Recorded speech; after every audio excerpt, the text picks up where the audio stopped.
All right. Well, I believe we're recording, so I'm rolling with it. Morning, everybody. Hope everybody's doing great today. Hope everybody had a great Thanksgiving. Ate too much, all that good stuff. Uh, we're going to talk about how building a safe work culture.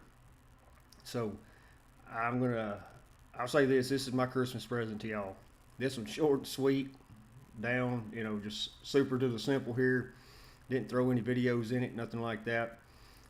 But so that's my Christmas present to everybody. You don't have to sit and listen to me talk for hours on end today. So let's get started here. Building a safe work culture. Thing about it is, it's a nice big catchphrase that we're using nowadays. Safety culture. Oh, it's a big thing. Safety culture. But I mean, really and honestly, what are we talking about when we say that, right? Because it's something that a lot of people like to throw around, but actually the meaning behind it's a little unclear. So that's what we're going to say. Thing with culture, I mean, way I equate it, it goes back to the way maybe your grandparents or your mama and your daddy, somebody made you go to church when you was little, right? And it's sort of that, it was sort of an inbuilt moral compass you have, and that's sort of what that culture in lies to me, right? It's how you believe in what you do and how you do what you do, right? It's a way of thinking, a way of working, a way of behaving, pretty much a way of life, right? So that's the basic of culture, but we throw that word safety in there, that changes just a little bit. So we all know we have a dangerous job, and I'm mainly referring to the line side here, but of course, I mean honestly, that applies to everybody across the board. And when I say just getting up in the morning, driving to work, that's dangerous in itself. You're passing people 2 or 3 foot away from you doing 60, 70 mile an hour. So that culture and that safety plays into everything you do throughout the day. So hopefully we know we're going to try to keep everything we do as safe as possible and to try to mitigate every risk we can out there. So how do we do this, right? How do we create this culture here? Well, the truth is we already have one. We already got a culture, man. It's what you do every day. It's how you handle yourself. It's how you conduct yourself. One video I thought about throwing in here was uh, it was a Navy admiral who had some kind of opening commencement speech or something like that, and he said every morning he gets up and the first thing he does is make his bed. It's what he does every day.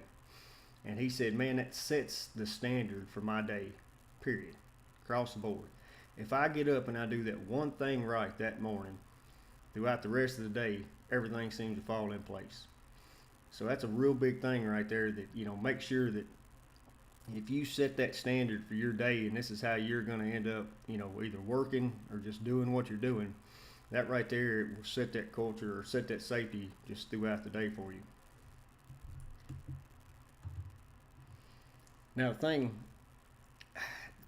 culture thing to me also ties in with legacy, and I see that from the line side, the inside warehouse meter, everybody across the board. The people under you look up to you. They look up to you because if they see you doing this, they go, well, obviously you've been here 10, 15, 20 years. You're still hired. You've not been fired. You're still alive. You're still walking, talking. So that right there sets that standard for them. So those expectations are set by you doing just simply what you do. It's that simple. It's that simple. And so that's why it's so important to actually have an expectation for ourselves, because if we don't do that, we unintentionally set the standard for everybody else around us, right? That's how that plays. So park your culture at the door, man. Park your culture at the door. What that's meaning, right, is each day you have to put your game faces on. That's all it is to it. You have to put your game face on each day. So let's see here. Hold on, let me get over here. I missed my spot. I'm hoping. Now, I'll be honest with you. I'm not too great about this. I'm not too great about this. I I tend to, we're supposed to play across the board. Be consistent. That's the best thing you do. Be consistent. Now, way I act at the house might be a tad bit different from the way I act at work, but I knew when I went to work and I was dealing with electricity that, this right here has a zero tolerance kind of thing. At the house, I leaned that tolerance a little bit more left and right. That's not the best thing to do, right? You should be consistent and be safe across the board, because you don't want to get hurt at work, and definitely don't want to get hurt at the house. But hopefully you carry that stuff from home into work and from work to home, right? That's the whole idea behind the safety culture thing. So hopefully your culture doesn't change. It's one of those things, you shouldn't be doing the right thing, saying the right thing, putting the wheel chalks down, making sure everything's put up right, PPE's on, just because the safety guy shows up or the boss man shows up. All right, that's not what it's for. That's not how this works, right? The best thing you can do is do the right thing when even nobody's looking. That's the best thing you can do. All right. It shouldn't be something that because somebody's there watching you, eyeballing you, that you're doing it the right way. That's not how this is. All right. Because at the end of the day, this is about you going home. That I can't say it any plainer than that. It's about you going home. So hopefully that culture stays standard, stays consistent across the board here. So of course we know the big stuff will always get you. We know that, right? And I'm talking line side of things. We know electricity is dangerous. We get that. We got that all day long. We understand that. But it's the little things, right? That's that Murphy's Law setting in, right? And the way I put it is, if you cut a corner, and then you cut another corner, and you cut another corner, those are little bitty pieces. That's nothing major. But you keep consistently cutting corners, by the time you back up and look, you've cut the whole side of a barn out, right? So those little things adds up real quick. So you got to make sure that when you do this, you're doing it the proper way, and you don't fall short. Don't cut those corners on the small stuff, because that in turn leads to a big failure, right? And that's why, I go back to that Admiral guy saying just make the bed at the beginning of the day. He does that one simple little task at the beginning of each morning, and that sets his standard throughout the rest of the day. That puts a mindset in him that goes, you know what? Everything I do today, I'm going to do right. Period, point blank. And so I can't overemphasize that enough, man. This is about you going home at the end of the day. If you choose to cut corners and break rules, it's only going to hurt you, all right? So make sure you put that safety first and foremost at the very front of this. Now, of course, we talk about housekeeping. That's something right there, man, that, the way I put it is, if you get off at 4 o'clock this evening, but you got a late gig and you get in at 3:50, 3:55, instead of you throwing wire off the back of the truck, you're like, man, I'll get it tomorrow. But you get called back in at 10 or 12 tonight, or somebody else gets called in, they get tripped up on that wire getting in and out of that bucket, something like that. That guy or that fella now or that lady now is now hurt, twisted ankle, broken arm. That could have been fixed on something as simple as just throwing some wire away, right? So this applies to everything. Because if you handle the little things, the big things fall into place. Of course, we know the paperwork. I'll go ahead and say this. We had another utility around that had an arc flash on a guy, had set a C8. Well, it was a C1. They were cutting C8 in. And they done the hard part, done got the wire cut. It's hot. They're macking it out, whole 9 yards. They done all the paperwork. Job briefing's done. When that arc happened, TOSHA come out and started investigating, and they're checking his paperwork, and they see, hey, yeah, y'all checked off PPE, you checked off cover up. Well, when they look up there and they see those jumpers coming down, they're hot and there's no cover up. Well, that's plain Jane right there. That's a rule broke. Period, point blank. That's a rule broke. So even though that paperwork says that, yeah, we talked about it, well, obviously you talked about it, but actually putting it in action, that's a different story. So make sure that when you do that paperwork, you actually do it. Talk about it. Everybody understands it. Everybody's on board with it. That's the biggest thing you could do, because y'all know if it ain't documented, it didn't happen, right? Of course, like I just said about the job briefings, make sure they're done. Everything from PPE, good safe work procedures, work zone traffic controls, pet the dog, all that kind of stuff. All your tools are working properly. those things right there, like I said, you stick to the basics, you stick to the fundamentals. The little things fall into place. The big thing is naturally going to come in and work properly. All right, that I can't say that anymore. Right? Don't take shortcuts, man. At the end of the day, that's the biggest thing, because I always loved it when Bill used to say that to us. You fellows are professionals. I was like, I work with these guys. I know. I don't know if some of them are professionals or not, but uh, at the end of the day, it's the case. And mainly I'm talking to the lineman here, but it's you've been through 6, 7, 8,000 hours worth of training to call yourself a journeyman, right? And so you've had that training, which means you know how to do it properly. You know how to do the work right. You know how to apply everything from the federal OSHA rules all the way down to your company policy, APPA regulations, whole 9 yards. And that's why it took so long to get that journeymanship, is because that training is built around keeping us safe and getting us to go home every day. So when you start taking shortcuts, you're pulling pegs out from under this thing. Every time you pull a peg out, that's weakening the whole system, right? It's like that whole house of cards, right? You start pulling these cards out, man, or Jenga is even better. We'll say Jenga, right? You keep pulling them blocks out of that Jenga game, you eventually gonna get down to where it's not structurally strong. That's why this stuff is built the way it is. And to use a cliche, yeah, these rules and regs are written in blood. They are. I mean, I've donated some to it, man. So I know the truth behind this. That's why the training, the rules, the regs are so important. And like I said, this is like a legacy thing. You have to set the standard for everybody coming below you. All right, that is the big thing. You got to be consistent, set that good example. Not only are you setting the standards for your practices and everything, your actions, your habits, and attitude. Man, I love attitude. I really do. I mean, it's something that. Do you realize your attitude? You control it 1,000%. I personally can't do anything to change your attitude, right? Now I can affect your attitude only if you allow me to. You can get up and you can be happy, you can be glad, you can be sad, you can be grumpy. We all know the grumpy people. Everybody's got one or two of them. We love them for being grumpy. But honestly, if you let somebody affect your attitude, you're letting them in control of you. All right? So keep your attitude up. That right there, good attitude means there's good habits, there's good actions behind everything. And like I said about the legacy thing, when you get ready to get out of here in 20, 25, 30 years, yeah, maybe they'll put a big old bronze plaque on the wall about how great you were, right? But at the end of the day, man, you'd rather be able to go home, sit in that recliner, and know that you left the place better than you found it. They're going to be talking and having good stories, hopefully good stories. Of course, that's just what linemen are. I've been from here to South Dakota to Michigan. Every lineman's the same across the board. We love stories. We love talking about stuff.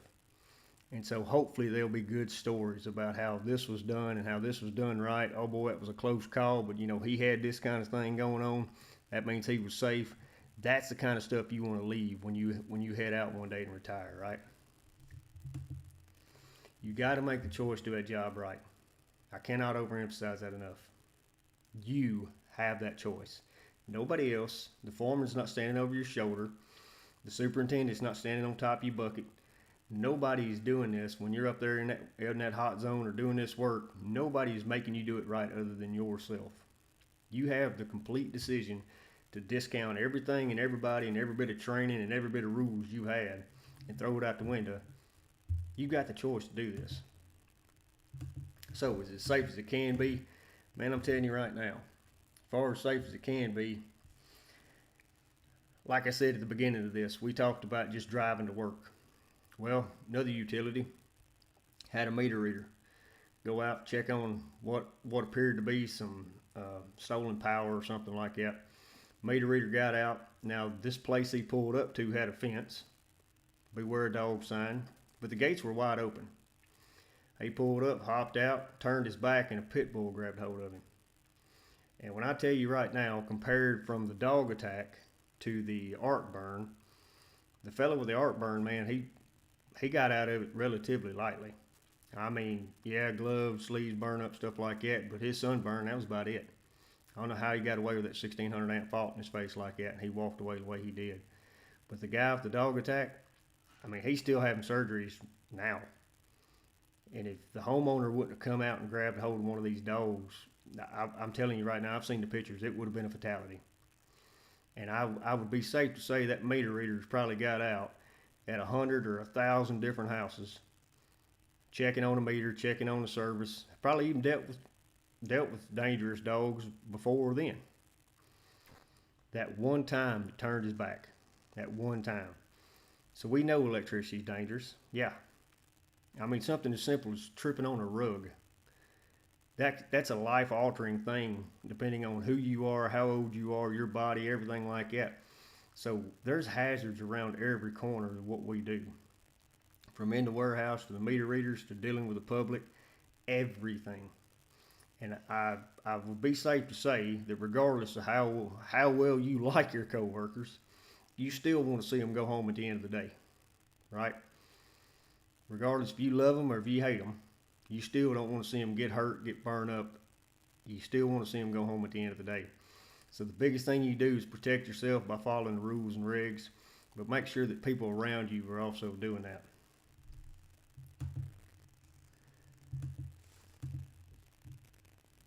I hate to say this, but in the line world, we're a bunch of monkey see, monkey do kind of people. All right. Even though that foreman or that lineman can stand on the ground and tell you this is the way to do it, this is how you cover this up, this is how you lay this out. As soon as he says that and goes up and does and breaks everything he just told you to do and does the exact opposite, well, that younger apprentice down there, they're going to look at it and be like, well, that he's been doing this for 15 years. He's still alive. He's still here. He obviously doing something right. And they're going to follow that lead. Doesn't matter what you told them. They're going to follow that lead. So not only you got to talk the talk, you got to walk the walk, right? You got to make sure that the way you're doing it is the correct way to do it. Not only that, you actually have to do it that way. All right? You actually have to do it. So if you say this is the right way, do it the right way. All right? That's one of the big things here. When you set that culture on your jobs, right? It mainly ain't the ones that are the sketchy, dangerous, hairy kind of jobs that get us hurt. Most times it's that easy routine, changing out an A1 single phase pole that we've done 1,000 times. You can do it standing on your head with your eyes closed. Those are the ones that bite us because, it's that lackadaisical attitude we get. We might get a little overconfident. Like I said before, the best thing you can do, I don't care if anybody out there watching you. I don't care if you're a lead lineman. I don't care if you're a foreman. I don't care if you're a safety guy. It doesn't matter. It doesn't matter. You're going to be doing the right job, or you're going to be doing the job right, period. Because it's about you going home at the end of the day. It doesn't matter who out there watching you. Nobody out there watching you. You still want to go home at the end of the day, so do it right. One of the big things, well, let me hang on to that. So this, I'll just tell on myself, right? I come from, we are a product of our environment, right? So I had no qualms whatsoever. If I saw a breaker handle down, I'd hop out, grab a wire, start pulling out from under a tree. No isolation, no test, no ground, no nothing. Because that's the way I was raised. That's the way I was taught. Only when my eyes got opened up a little bit about what could actually happen did that change. And the big thing was, if you are not comfortable enough to send your son, your daughter, your brother, your sister, your mom, if you would tell them to hop out there and do that, okay. But if you don't have that warm, fuzzy feeling about telling them to do exactly what you're fixing to do, you don't need to do it yourself. If you don't want to put them in danger, you shouldn't put yourself in danger. And that not only applies to your loved ones, that applies to your coworkers, because that's what we are, as extended family. We spend more time with our coworkers most of the time than we do with our family. So they're just extended family. So if you wouldn't put that apprentice in that position, you shouldn't put yourself in that position. And like I said, that goes back to setting that standard, right? Everybody on the same page, everybody doing everything, consistency, following the rules. And one of the big things is, like I said, this is a legacy kind of thing. When you get ready to retire one of these days, you want to know that when you left that place, that it is, I mean, yeah, we all have our bad days. We all get grumpy. We all get hateful. That's the way it is, right? Somebody done something wrong somewhere and you're mad at the whole world.